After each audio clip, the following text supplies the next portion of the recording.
ଦେଖନ୍ତୁ ଆମ ସାରା ଭାରତବର୍ଷ ଯେତେବେଳେ ସ୍ୱାଧୀନତା ସଂଗ୍ରାମରେ ସମସ୍ତେ ସାମିଲ ଥିଲେ ସେ ସମୟରେ ଆମର ପାପଡ଼ାହାଣ୍ଡି ଟୁରି ନଦୀଠାରେ ମଧ୍ୟ ଏକ ଗୁଳିକାଣ୍ଡ ହେଇଥିଲା। ସେଠାରେ ଅନେକ ଶହୀଦ ଆମର ଶହୀଦ ହୋଇଯାଇଥିଲେ ଯଦ୍ୱାରା କି ସେମାନେ ଆମର ସ୍ୱାଧୀନତା ସଂଗ୍ରାମ କରିକିରି ସେମାନେ ଶହୀଦ ହୋଇଥିଲେ।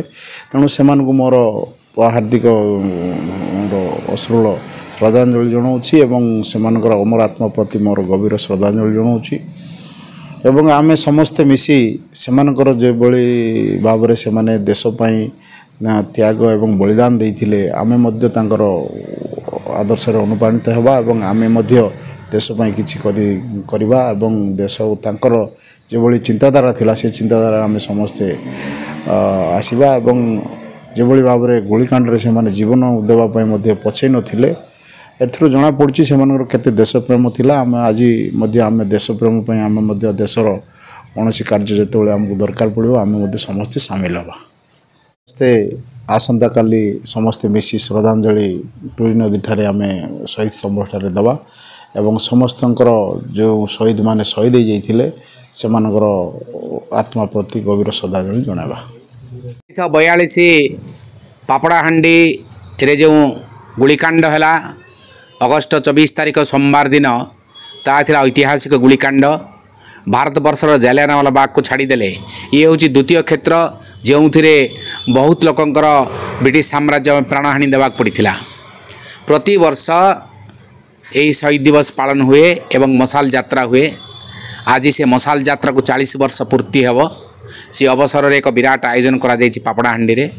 ସେହି ଦିନ ହିଁ ପାପଡ଼ାହାଣ୍ଡି ଶହୀଦ ଦିବସର କାର୍ଯ୍ୟ ଯିଏ ତିଆରି କରିଥିଲେ ଜଗନ୍ନାଥ ତ୍ରିପାଠୀ ସ୍ୱାଧୀନତା ସଂଗ୍ରାମୀ ତାଙ୍କର 19ତମ ମହାପ୍ରୟାଣ ଦିବସ 23 ତାରିଖ ଦିନ ଶାସ୍ତ୍ରୀ ଭବନରେ ମହାପ୍ରୟାଣ ଦିବସ ପାଳନ ହେବ ଆଉ ସେଇଦିନ ହିଁ 40ତମ ମଶାଲ ଜଳିବ ଏବଂ 24 ତାରିଖ ଦିନ ସକାଳୁ ପୂର୍ଣ୍ଣ ରାଷ୍ଟ୍ରୀୟ ମର୍ଯ୍ୟାଦା ସହକାରେ ଶହୀଦ ସଂଗ୍ରାମୀ ପରିବାର ଦାୟାଦ ତାହାକୁ ଧରି ପାପଡ଼ାହାଣ୍ଡି ଯିବେ ଏବଂ ପାପଡ଼ାହାଣ୍ଡିରେ ଗାର୍ଡ଼ ଅପନର ଦେଇକରି ଆମର ସେଠି ଯେଉଁ ଶୋଭାଯାତ୍ରା ହେଲା ପରେ ସେଠାରେ ଉତ୍ସବ ପାଳନ ହେବ। ଏ କାର୍ଯ୍ୟକ୍ରମରେ ରାଜସ୍ୱ ମନ୍ତ୍ରୀ ଶ୍ରୀ ସୁରେଶ ପୂଜାରୀ ମହୋଦୟ, ଗଣଶିକ୍ଷା ମନ୍ତ୍ରୀ ଶ୍ରୀ ନିତ୍ୟାନନ୍ଦ ଗଣ୍ଡ ଏବଂ ଆମର ଯେଉଁ ବିଧାୟକମାନେ ଅଛନ୍ତି ସେମାନଙ୍କ ସହିତ ଜୟପୁର ବିଧାୟକ ଏବଂ ଅନ୍ୟାନ୍ୟ ସବୁ ବିଧାୟକମାନଙ୍କୁ ନିମନ୍ତ୍ରଣ କରାଯାଇଛି ସମସ୍ତେ ଯୋଗ ଦେବେ ଏବଂ ମୋର ପୂର୍ଣ୍ଣ ବିଶ୍ୱାସ ଅଛି ଏ ମାଟିର ସମସ୍ତ ବୁଦ୍ଧିଜୀବୀ ଜନସାଧାରଣ ଛାତ୍ରଛାତ୍ରୀ ସାହିତ୍ୟିକ କବି ବକ୍ତା ରାଜନେତା ସାମ୍ବାଦିକ ସମସ୍ତେ ସେଠାରେ ପହଞ୍ଚି ସେ ମହାନ ଆତ୍ମାମାନଙ୍କୁ ଗଭୀର ଶ୍ରଦ୍ଧାଞ୍ଜଳି ଜ୍ଞାପନ କରିବେ। नमस्कार समस्त को मु दीनदयाल जैन पापड़ाहांडी आउ आसतु समस्त को आम श्रद्धांजलि जनइबा आमर यही रक्तर भूमि पापड़ाहांडी रे शहीद मानकर शहीद स्तंभ रे आम मशाल यात्रा प्रत्येक वर्ष भली ए वर्ष मध्य मशाल यात्रा रे सामिल हवा आउ सकाळे 7 रे नवरंगपुर टाउन हॉल ठारू चली चली कि आम मशाल यात्रा नवा पापड़ाहांडी शहीद स्तंभ पर्यंत समस्ते जोगाजोग करंतु आ जोग दियंतु एठारे आउ एथर आमको सबुठु भल प्लस पॉइंट कौन अच्छी माने आमर गहन रे आमर श्री नित्यानंद गंड मंत्री से उपस्थित रहिबे तापरे श्रीमती फूलदेवी नेताम से होचंती छत्तीसगढ़ रो सांसद प्रेजेंट ताके भी उपस्थित थिबे आम मुना भाईना मुना खान जे होचंती आम तारागार पिला आउ से भी आम राज्यसभा सांसद अछंती श्री बलभद्र माझी जी जे आमर एमपी महोदय से भी उपस्थित रहिबे मोतीराम नाइक भाई आमर जोटावाल रो आउ जिला परिषद अछंती से भी उपस्थित रहिबे आउ आमर तारा प्रसाद भाईनी जयपुर सांसद सॉरी जयपुर रो एमएलए से भी आम गहन रे उपस्थित रहिबे आउ आमर डाबुगा एमएलए मनोहर रंदारी भाईना से भी उपस्थित रहिबे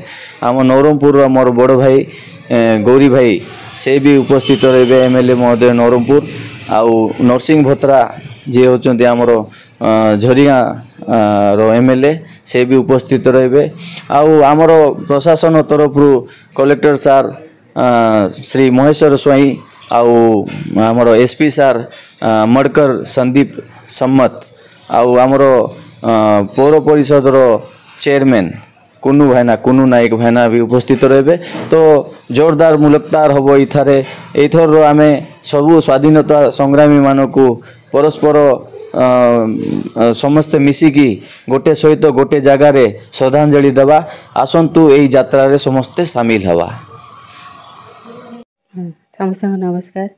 आसंता काली अगस्ट 24 तारिख दिन पापड़ाहांडी टूरी नदी ठारे शहीद मीनार पापड़ाहांडी टूरी नदी कोल आमर स्वाधीनता संग्रामी माने जो आम माटी पाई जीवन देइथिले तांकर स्मृतिचारण अवसर रे जिला प्रशासनिक तरफ आसंता काली तांको श्रद्धांजलि ज्ञापन करा जाउची। सेतिपाई आसंतु समस्ते मिलिमिशिकी सेठी जोग देबा एवं से तांको श्रद्धांजलि ज्ञापन करवा।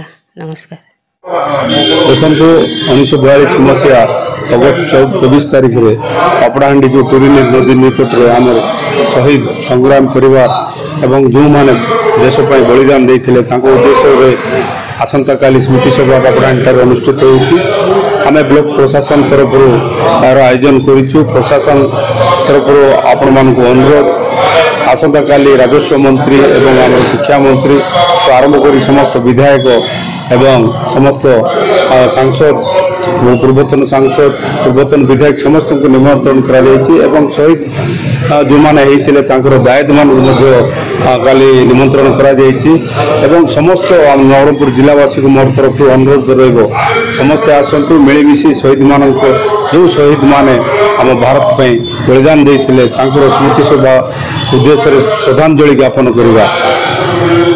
देखु स्वाधीनता संग्राम आमर अंचलर ए माटीर संतान माने शहीद यही माटी को पापड़ाहांडी गुलिकांड दिवस काली जो पालन करा जाउची एही परिप्रेक्षी रे नवरंगपुर समस्त जनसाधारण जाति धर्म निर्विशेष समस्ते कालीर शहीद दिवस पालन करवा समस्त निमंत्रण करुच्ची। जेहेतु राष्ट्र निर्माण दिगरे समाजवाद प्रतिष्ठा दिगरे जो महामनीषी मैंने जो स्वाधीनता संग्रामी मैंने शहीद ही देश को जलांजलि दे स्वाधीनता आनी श्रद्धांजलि देवाई काली नवरंगपुर जिलार समस्त जनसाधारण समस्त प्रशासनिक अधिकारी समस्त दलर नेता मान को आह्वान दूची निमंत्रण करुच्ची काली पहुँचे पहुँचिकी श्रद्धास्त्र आम सम्मान देवा यह मोर आपण मान निवेदन। नमस्कार। आसंता काली गुलिकांडर आम अंचलर जो मैंने शहीद होगी निज जीवन को बलिदान देती पापड़ाहांडी टूरी नदी कूल तेणु शहीद मान किसी स्मृति रक्षा करने समस्ते सहयोग कर शहीद मेनारे निज को समर्पण कर शहीद मान को श्रद्धांजलि देवे। जय हिंद। 40तम शहीद मशाल यात्रा 23 अगस्ट शनिवार दिन बाहर नवरंगपुर टाउन हॉल ठारे एवं 24 तारिख दिन यह पहुँचब पापड़ाहांडी रक्त तीर्थ। यही कार्यक्रम रे समस्त राजनीतिक दलर नेतृमंडली उपस्थित रहिबे एवं शहीद मान को श्रद्धांजलि देवे। जिला प्रशासन अधिकारी मध्य कार्यक्रम रहिबे एवं शहीद मान को श्रद्धांजलि देवे। आसंतु आम नवरंगपुर बासी समस्ते एकजुट हो शहीद मान को श्रद्धांजलि ज्ञापन करवा। समस्त को धन्यवाद। नमस्कार।